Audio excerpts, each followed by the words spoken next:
Good morning. What's up, my friends? Sorry about that. Got a pretty exciting day for you. So, I probably should have made this video about a year ago, but you know, you get busy. Last year, I got this in the mail finally. I've been wanting to make a video on it for a year, and I just haven't. So today's the day. So a couple things to know with the Analogman King of Tone. If you're looking for a super high gain pedal, it's not the one for you. Although if you're watching this video, you're researching about the King of Tone, so you probably already know that, which is great. But yeah, so not a super high gain pedal. Now mine is the standard option, so I did not get the high gain side, and it's the standard configuration too. So you got yellow on the right, red on the left, I believe. Yeah, like I said, I got this pedal about a year ago, so I actually ordered it in July of 2018. And then I got the notice saying that my order was confirmed on May 5th, I think. Point being is it was about, in total, 5 years, 10 months of waiting for this pedal. In terms of price, give me 1 second, let me pull up the email. All right, it was $325. So price in 2024, $325. What's up, guys? So it's Editor Jeff here, coming after you in post-production because there's a couple things I realized that I left out in the video. So to start, one thing I want to make really clear is that we talked a little bit about the pedal being a very low gain type of pedal, and that is 100% true. The King of Tone does come in a high gain option, so you can purchase a higher gain version of this pedal.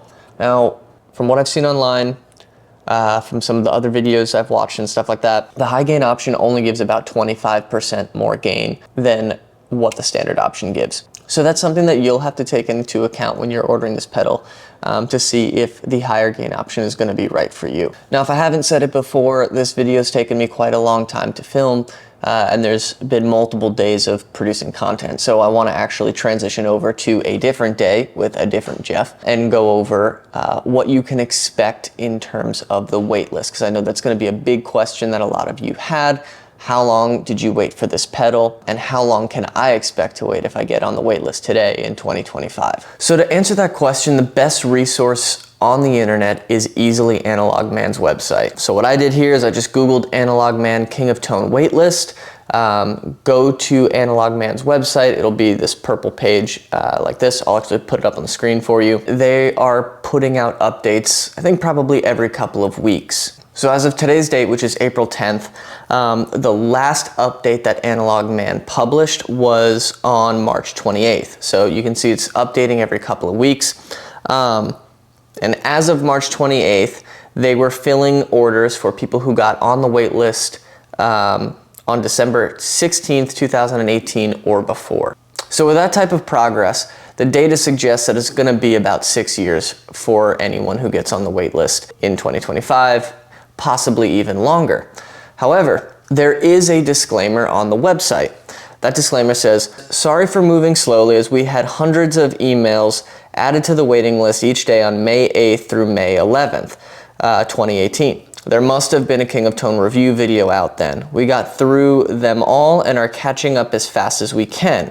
Lately, we are getting through the list as fast as the emails come in, so the list is not getting longer since September 2024. Again, it's really impossible to tell you what the wait list is going to be. I suspect it's probably going to be about 5 years, and it will probably get better as time goes on. But there still is 6 years of orders that need to be filled at this current time. So I do expect that the long wait times are going to persist and continue for at least the next couple of years. But the idea is that they will improve as time goes on, and the more that they're able to process, the more that they're able to push through all of those previous orders, the easier it's going to be to get a King of Tone pedal in the future."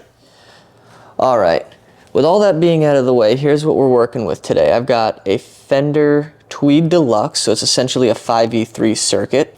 And then in terms of my pedal board, I've got the King of Tone mounted up here, and it's going direct into a Ibanez tube screamer. and a Corona chorus, which this will be left off. So you will not hear any of the chorus in the video.